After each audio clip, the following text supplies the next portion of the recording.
नमस्कार, फिर पैसा बोलता है में आपका स्वागत है। मैं आनंद श्रीनिवासन। आज बात करने के लिए मुझे मन नहीं है। मैं बहुत भावुक हूँ क्योंकि आज मनमोहन सिंह साहब का निधन हो गया। कल रात हुआ, कल रात भर सो नहीं पाया। लेकिन काम तो चलना ही है, तो हम सब अपना काम को करना ही है।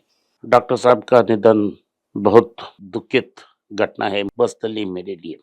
जैसे मैं मेरे तमिल के श्रोता जानते हैं कि मैं उनका एक बड़ा फ़ैन हूँ, उनका शिष्य हूँ, मैं उनको अपना गुरु मानता हूँ। मैं इलेक्ट्रॉनिक्स और कंप्यूटर साइंस पढ़ा था, 91 में पढ़कर बाहर आया था। जब बाहर आया तो मुझे लगा कि कंप्यूटर और इलेक्ट्रॉनिक्स के बगैर अगर मैं इकोनॉमिक्स और मार्केट्स पढ़ लेता तो बेहतर होता। ये इन्फ्लुएंस डायरेक्टली उनका है।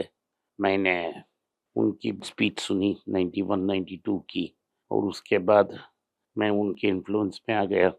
उनकी सारी स्पीचेस और जहाँ-जहाँ वो कुछ भी बोलते हैं उसको ढूँढ कर पढ़ लेता और उनसे लेके अनेक पुस्तक मैं इम्पोर्ट कर पाया क्योंकि उन्होंने रूल्स चेंज की। उसके पहले हम तो पुस्तक बाहर से नहीं ला पाते, लेकिन हम उन्होंने रूल बदली, हमने पुस्तक लाई। जो किताबें उन्होंने के बारे में, ऑथर के बारे में उन्होंने बात की, मैंने उन सबको फ़ॉलो किया, ट्रैक किया और उन किताबों को बाहर से मँगवाया और पढ़ा। मैंने पढ़ा। इसके कारण ही मुझे अर्थशास्त्र, इकोनॉमिक्स के बारे में इतना जानकारी हुई। मैं इकोनॉमिक्स का ग्रेजुएट नहीं हूँ, ना मैं कॉमर्स का ग्रेजुएट हूँ। मैं तो एक साइंस और कंप्यूटर साइंस का स्टूडेंट था। तो उसको छोड़ के खुद अपने आप पढ़ने का शौक है। तो इधर अंग्रेजी में ऑटोडिडक्ट बोलते हैं, जो सेल्फ थॉट है। मैं सेल्फ थॉट इकोनॉमिस्ट और मार्केट एनालिस्ट हूँ और मैंने उनका सारा टीचिंग्स फॉलो किया है। अगर आज मार्केट भारत में ऐसा डेवलप्ड मार्केट है जहाँ से आप स्टॉक को खरीद सकते हैं, स्टॉक को बेच सकते हैं बिना कागज़ की, उनका श्रेय सिर्फ मनमोहन सिंह को जाता है। बॉम्बे स्टॉक एक्सचेंज ने नहीं माना, वो पुराने सिस्टम पेपर बेस्ड ट्रेडिंग करना चाहते थे। हर्षद मेहता का स्कैंडल हुआ, उन्होंने उस स्कैंडल को एक अपॉर्चुनिटी में बदला। उन्होंने नेशनल स्टॉक एक्सचेंज को लॉन्च किया, जिसको सीड करने का काम सारे पब्लिक सेक्टर बैंक को किया। सेबी का एक्ट पास करवाया, सेबी को टीथ दिया, उसे मजबूत बनाया। जीवी रामकृष्णन साहब को पहले उन्होंने सेबी चीफ घोषित किया, जिन्होंने सेबी को ठीक-ठाक किया और ब्रोकर पावर को स्मैश कर लिया। उसके बाद फ्यूचर्स भी अलाउ किया भारत में, एनएसई में फ्यूचर्स स्टार्ट हुई और सारी ट्रेडिंग ऑनलाइन और इलेक्ट्रॉनिक हो गई। तो बॉम्बे स्टॉक एक्सचेंज को भी बदलना पड़ा, उनको भी ऑनलाइन और इलेक्ट्रिक बनाना पड़ा और आज सारे लोग इस मार्केट को एक्सेस कर सकते हैं। इस मार्केट को एक्सेस करने के लिए आपको टेलीकम्युनिकेशन चाहिए था, उन्होंने टेलीकम्युनिकेशंस रिफॉर्म की। पहले उन्होंने सैटेलाइट्स को प्राइवेट सेक्टर यूज़ करने के लिए परमिशन दी, जिसके कारण आईटी रेवोल्यूशन हुआ। उन्होंने टेलीकम्युनिकेशन को प्राइवेटाइज़ किया, जिनसे प्राइवेट प्लेयर्स मार्केट में आए, सो टेलीकम्युनिकेशन बैंडविड्थ ज़्यादा हो गया। जब 91 के पहले हमें 5 या 6 साल वेट करना पड़ता था एक लाइन को लाने के लिए, तो उसे जाके आज ऑन डिमांड आपको फ़ोन मिल जाएगा। तो उन्होंने इस सेक्टर को कंप्लीटली डीरेगुलेट किया, बैंकिंग सेक्टर को डीरेगुलेट किया, 3-4 बड़े प्राइवेट सेक्टर बैंक्स को लाइसेंस दी। आज एचडीएफसी बैंक की मार्केट कैपिटलाइजेशन सारी public sector bank including SBI से ज़्यादा है। ये सब श्रेय उनको ही जाता है कि उन्होंने प्राइवेट सेक्टर को अनुमति दी कि वो बैंकिंग, इंश्योरेंस में आएँ और पब्लिक सेक्टर को टक्कर दें।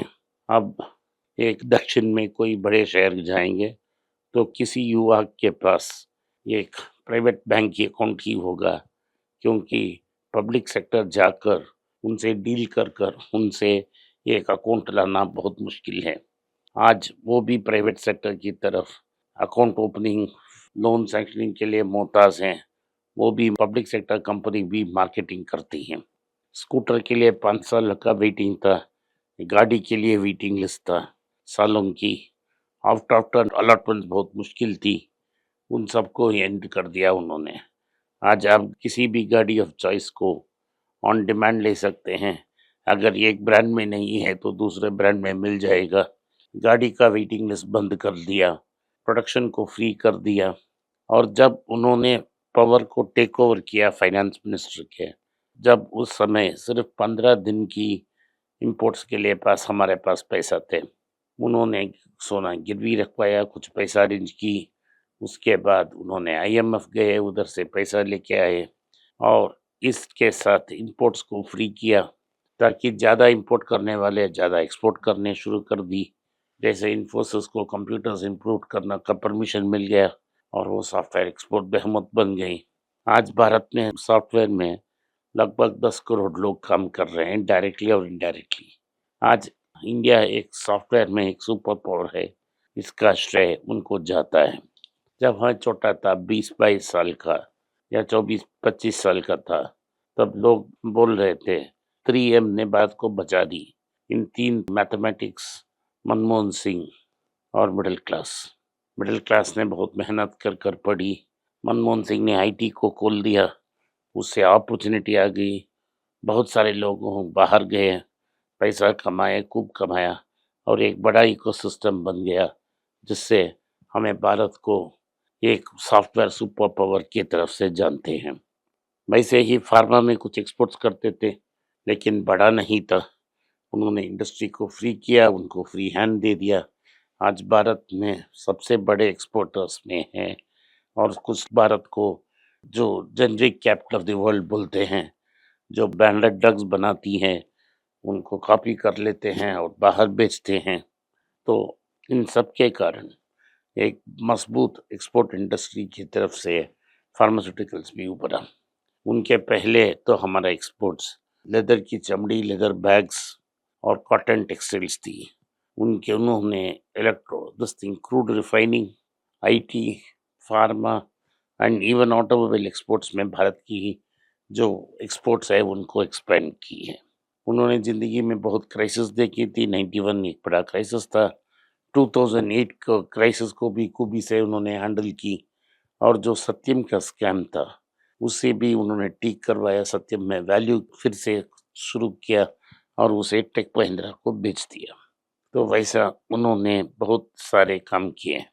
मैं सिर्फ एक बार उनको मिला और जो तमिल चैनल में चलाता हूँ, उनकी प्रेरणा से शुरू की थी। मैं उनसे मार्केट्स के बारे में बात करने के लिए गया, तो उन्होंने बोला कि अंग्रेज़ी में ही सारी मार्केट डिटेल्स आती हैं, गरीब हैं, मिडिल क्लास हैं, वो मार्केट को देख नहीं पाएंगे।